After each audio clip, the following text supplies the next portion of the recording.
O FMG Educativa, a estação do conhecimento. Falando de livros.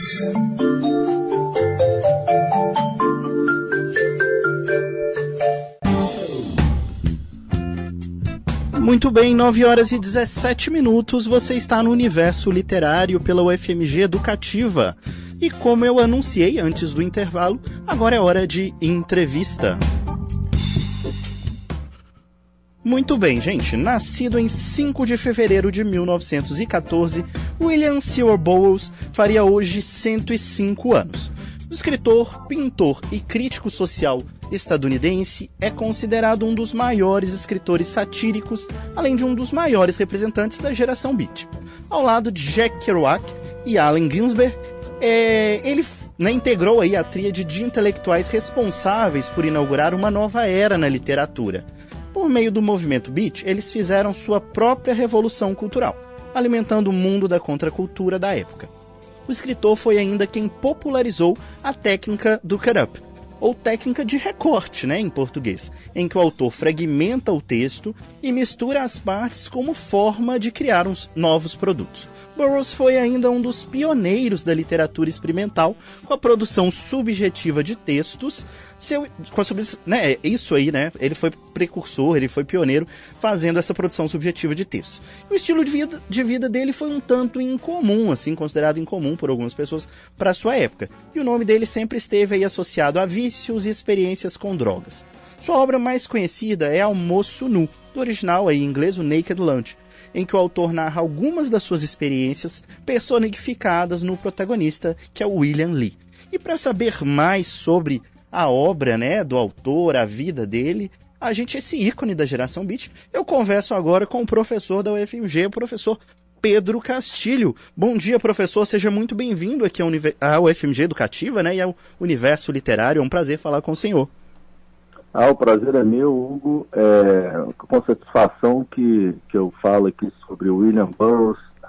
É sempre um prazer comentar e apresentar um pouco da obra desse autor americano. Ótimo, professor. Professor, então, falando nele, o senhor pode situar aí pra gente, pro nosso ouvinte, que não pode não saber muito bem quem foi William Burroughs, quem ele foi, e o que o fez com que ele entrasse para a vida literária? O William Burroughs, ele é um americano que nasceu em St. Louis em fevereiro de 1914, e ele é de uma família que já tinha um grande recurso financeiro, vamos dizer assim. O avô dele, ele foi o inventor da máquina de escrever e da máquina de calcular, a conhecida Burroughs Adding Machine. Então ele já vinha de uma família que tinha muitos recursos, E já pensando no falecimento, ele morreu em 1997, então foi um sujeito que viveu praticamente todo o século XX, Ele teve uma formação bastante sólida, ele é formado em antropologia em Harvard. Então ele tinha referências culturais, referências sociais, uma noção boa de política, economia, até que quando ele começou a escrever o seu primeiro livro, o livro mais conhecido, que foi Junkie, o Drogado, em 1953, que conta as aventuras de um usuário de drogas, de um usuário de ópio e morfina, durante essa década de 50. Tem uma narrativa bastante errante, metonímica, personagens que aparecem, desaparecem, sem ter como referência a narrativa romanesca, onde aparece um único personagem de um início ao fim. Então ele já rompe bastante com o paradigma literário do romance e se aproxima um pouco da escrita de James Joyce, legal. Foi o primeiro escritor que trouxe um pouco essa noção de escrita que vai além de uma perspectiva linear e cronológica, onde um único personagem vive as suas angústias, as suas dificuldades. Juntamente com isso, ele tem um projeto literário extenso e bem interessante, mas ele também é um sujeito que retrata na sua obra experiências com droga. Né? Sim. Então, recorrentemente, os romances dele têm atribuições relacionadas a experiências com droga, além de experiências sexuais. Né? Um sujeito que tem um homossexual declarado. Sim. E que retrata isso nos seus escritos. Né? Depois disso, dessa obra de 1953, ele vem para a América do Sul, ele mora na Colômbia, e ele escreve um outro livro que chama The Age Letters, Cartas a IAG, a tradução dessa em português. Certo. E esse texto é um texto que retrata muitas experiências que ele teve com a ayahuasca, a conhecida ayahuasca. Sim. Juntamente com a população latino-americana, mostrando como que é a experiência com os índios, com os latino-americanos, na floresta. Então tem uma narrativa bem psicodélica, bem relacionada com a natureza, além de experiências também sexuais com os nativos daquela região lá da fronteira da Colômbia com o Brasil, sabe? Aí ele já é um sujeito conhecido e ele começa a ter uma grande influência no mundo pop também, né? A capa, por exemplo, daquele disco Sgt. Pepper's, dos Beatles, aquelas que tem o Marx, tem Lenin. Sim. Né? Ele também é uma dos personagens que estão na capa daquele disco dos Beatles, Sgt. Pepper's. Certo.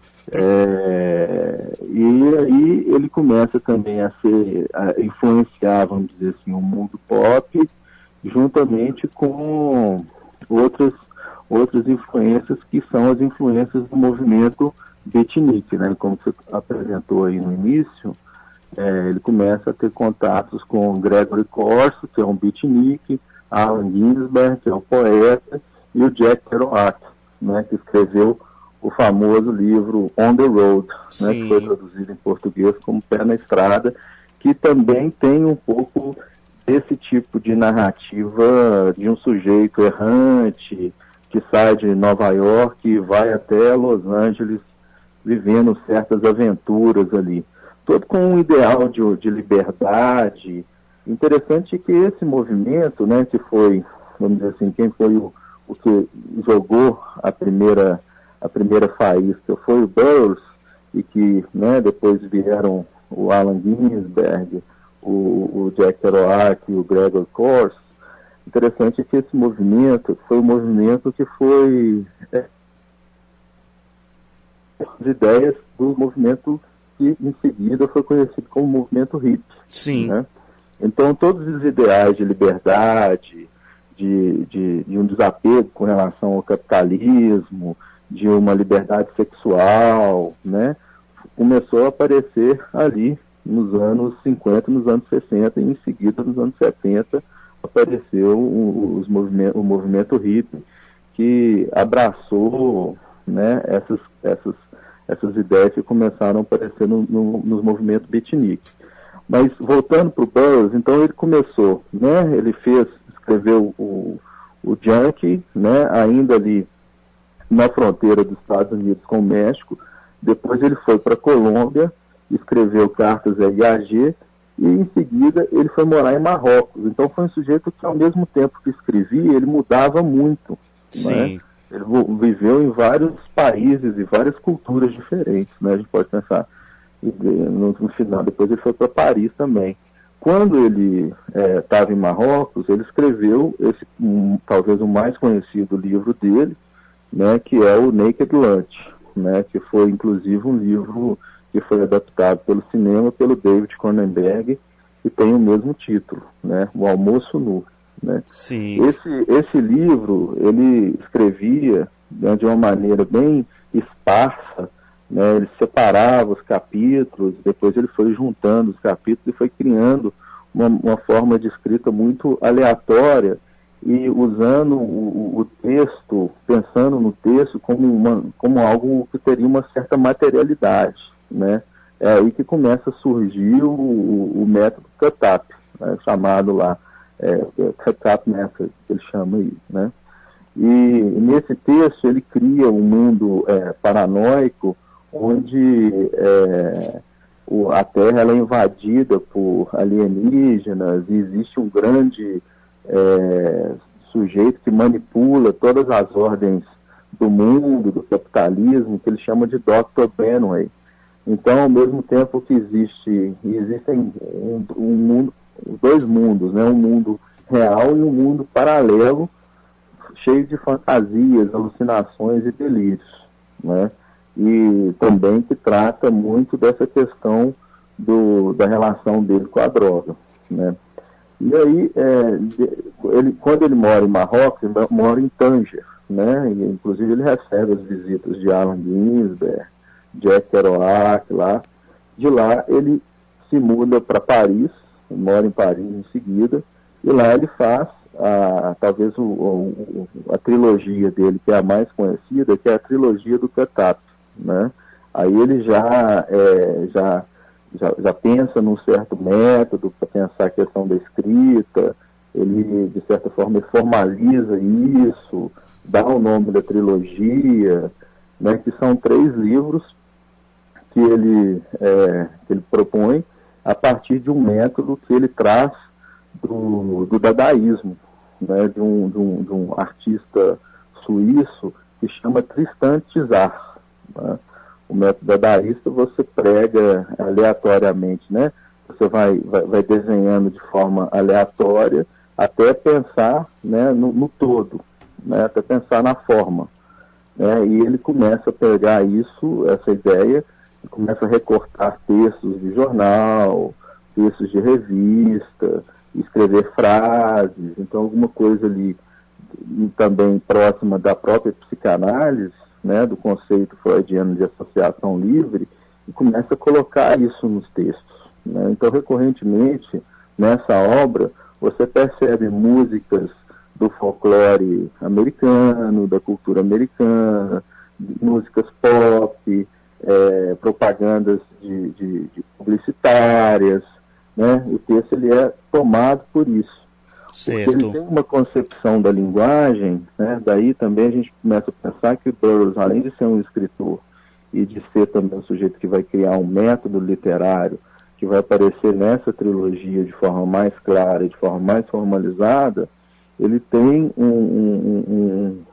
uma concepção de linguagem, né? Assim como, por exemplo, né, a própria linguística pensa a linguagem a partir do significante, do significado, questão da imagem acústica, imagem sonora, né? Uma coisa está atribuída à outra e tudo. Ele tem uma máxima de pensar, né, de que a língua é um parasita, de que a língua é um vírus. Sim, sim. Que o ser humano ele é tomado pela linguagem, né? Então ele pensa na língua como um certo organismo, né, que toma o sujeito e que o sujeito passa a ser falado pela linguagem, né? Certo. E aí o que ele pensa a partir dessa concepção de linguagem é que a gente tem que, essa materialidade da linguagem, ele pega a linguagem como algo que tem uma certa materialidade, né, e começa a manipular, a cortar, a criar, a inventar, né, para ele mesmo, né, o próprio sujeito Burroughs, para ele se proteger da própria linguagem, né? Assim, a ideia dele é de ver que o ser humano ele é invadido pela linguagem, e a escrita dele é uma forma de se proteger dessa linguagem, né? Então ele tem uma concepção específica do que ele acha que é a linguagem. Isso se reflete muito nessas 3 obras, que é a trilogia do cut-up, né? Então, essa ideia de manipular, de cortar, de expandir, de transformar, de deslocar, né? A língua passa a ser algo manipulável, assim como as artes plásticas, né? Ele traz os conceitos das artes plásticas para a escrita, né? Então, daí a importância literária para ele. E aí, depois, quando ele começa né, já influenciando muito o mundo pop, a cultura americana, né, talvez o escritor, né, que mais influenciou a cultura americana na segunda metade do século XX, né, ele começa também a influenciar muito o pensamento da filosofia francesa, né? Ele passa a ser lido por Deleuze, passa a ser lido por Guattari, né, principalmente os pós-estruturalistas também, né? Então, por exemplo, no caso do Deleuze, ele ele desenvolve um conceito, né, que é um conceito de dobra, né, de pli, né, e ele fala que uma das práticas da dobra é o exercício do cut-up, né, que o próprio Burroughs faz na literatura, né, que é fazer a própria, vamos dizer assim, a própria linguagem se inventar diante da linguagem, né, a linguagem se inventar por ela mesma, né, que é o que o Burroughs faz na sua escrita. Então ele foi um sujeito que influenciou vários campos, né, desde o campo da cultura americana, né, com os movimentos literários dos beatniks. Professor, sobre esses beats aí que o senhor falou, tinha pessoas que falavam que ele não tinha as características em comum, porque o senhor está falando aí do movimento, né, o senhor entrou no movimento, aí é uma curiosidade nossa, que ele não tinha muitas características em comum com os outros escritores desse movimento. Isso é verdade, professor? Qual que seria o diferencial da obra dele? Na verdade, ele, vamos dizer assim, ele era admirado pelos beatniks. Sim. Né? Ele não era necessariamente um beat, né? Apesar de muita gente falar que mas assim, durante a minha pesquisa, né, eu percebi que ele não era um beat. Entendi. Né? E ele foi uma espécie de padrinho dos beatniks, né? Então o Kerouac visitava ele quando ele em Nova York, o Gregory Corso, o Allen Ginsberg, né? Eles eram visitados ele era revisitado pelos beats, mas ele não chegou a ser, porque ele sempre foi mais velho, ele é uns 20 anos mais velho do que esses outros, né? Então, ele também de geração, mas ele foi admirado pelos beats. Entendi. Né? E eles desenvolveram toda a escrita em torno das leituras que eles fizeram. Era mais um influenciador, né? Mais um sujeito que motivou, né, a escrita beatnik, né? Ele não chegou a ser um beat, não, né? Ele não foi um beat, né?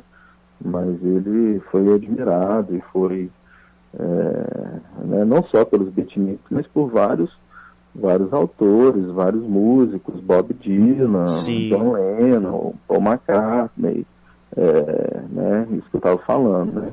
Os filósofos também, né? Então, assim, um sujeito que atingiu vários campos aí da questão da cultura e do saber, né?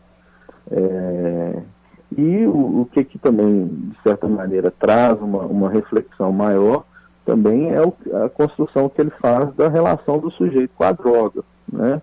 Ele tem uma máxima, gente da psicanálise que faz uma pesquisa no campo, né, da relação do sujeito com a droga, né? Ele tem uma máxima também que ele fala que a droga é que faz o drogado, né? Ou seja, né, independentemente, né, a questão não é a droga que você usa, né, mas você é o sujeito que transforma algo em droga. Sim. Né?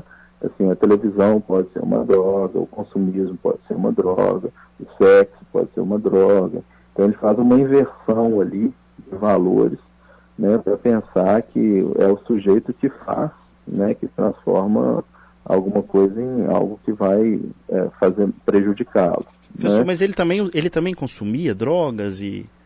Ele fazia o consumo bem acentuado, principalmente de ópio, né, que fazia parte daquela cultura heroína, né, que fazia parte dos anos 50, dos anos 60, e a obra dele inteira foi marcada pelo consumo de droga e práticas homossexuais. Isso tudo aparece na produção dele, influencia o que ele escreveu? Aparece, influencia de maneira bem intensa, bem recorrente na obra dele, essas referências, um mundo paralelo, um mundo imaginário, né, de fantasias, de delírio, de alucinações. Então é uma escrita muito difícil também, né? Principalmente a trilogia do Cut-Up, né, que não tem traduzido em português, né? Eu tive que ler vários comentadores também para ter acesso a algumas passagens, que são passagens da cultura americana, da cultura né, da música americana. Então tem momentos bem específicos. Não chega a ser uma obra tipo Finnegan's Wake, né? Que o Joyce chega a inventar as palavras, a transformar, né? Uma referência do Joyce, né, no lugar de falar que está ventando, ele faz as palavras ventarem, né? Assim, não é algo assim tão difícil de acessar, igual o Finnegan's Wake, mas você tem que ter uma referência da cultura americana e da cultura mundial para você conseguir acessar principalmente essa obra, a trilogia do Cut-Up. Certo. Né? A primeira obra, principalmente Junk, a Cartas a Yagir e o Naked Lunch, são obras mais acessíveis, né? E também são obras que foram traduzidas para português, né? Mas são obras né, que você consegue ter um acesso com mais facilidade, né? Mas com relação a essa trilogia, tem uma dificuldade maior. É algo recorrente, por exemplo, no caso do Joyce também, a gente percebe isso, né? O conto Os Mortos, você entende bem, né? Tem só uma epifania que causa uma certa suspensão ali na leitura. Depois você lê o Retrato do Artista, também é uma narrativa organizada, que tem Steve Anderson, que vai fazendo um percurso ali, desde seminarista até se transformar no artista.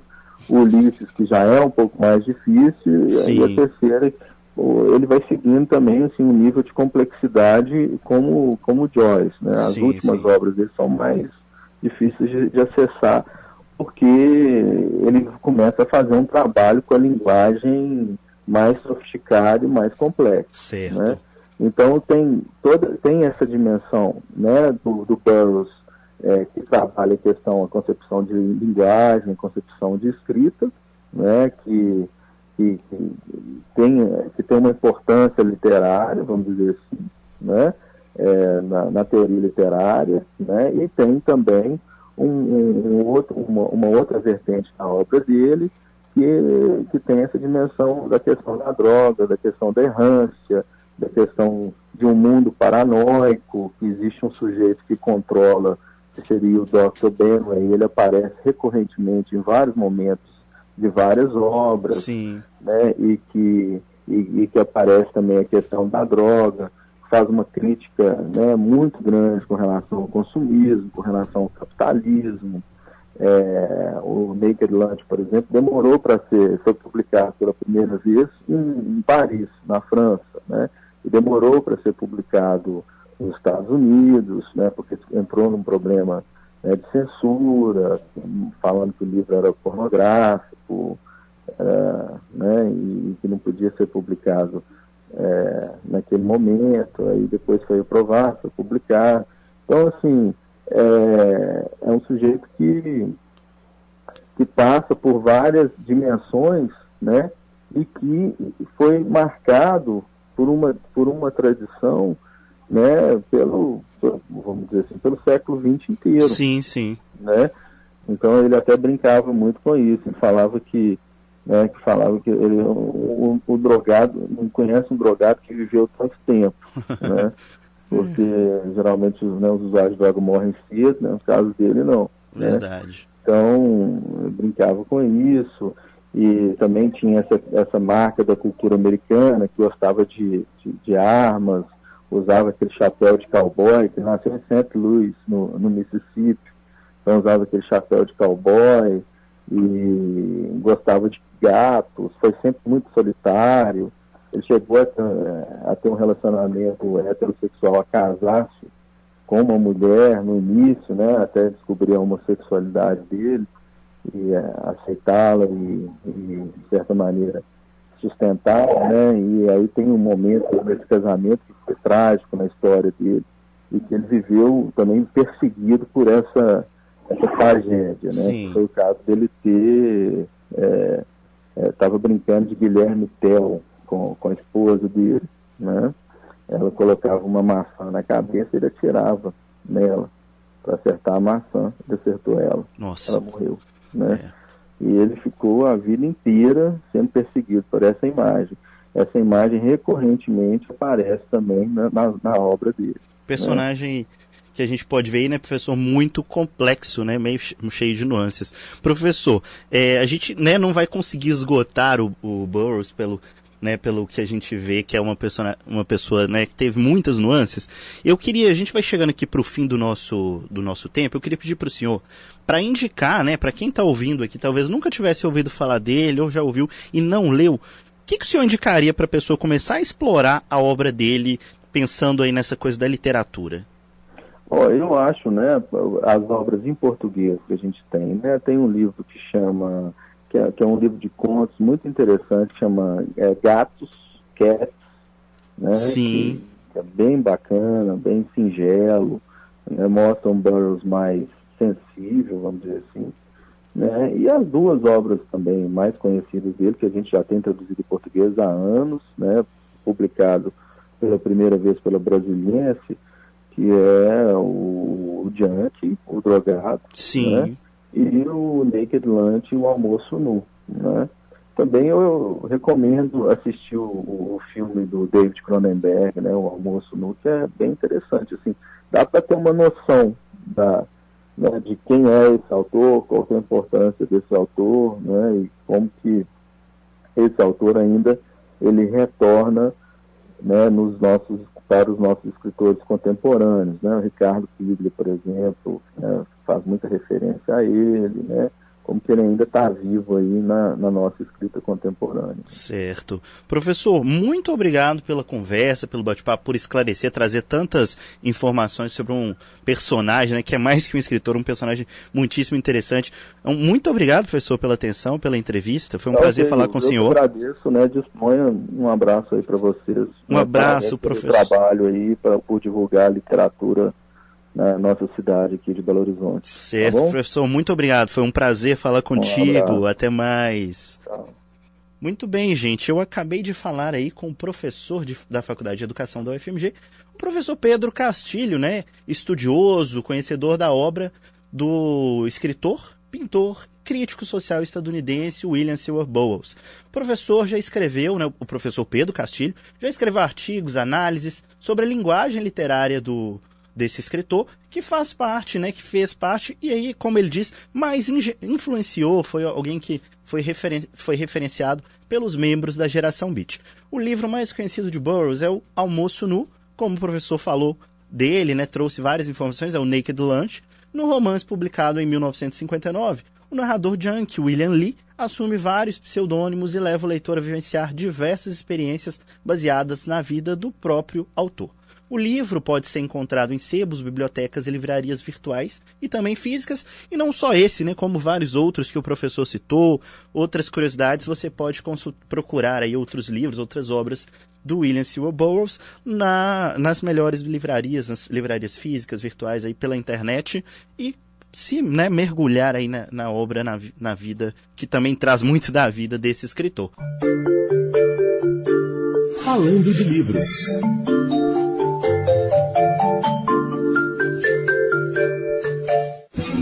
O FMG Educativa, a estação do conhecimento.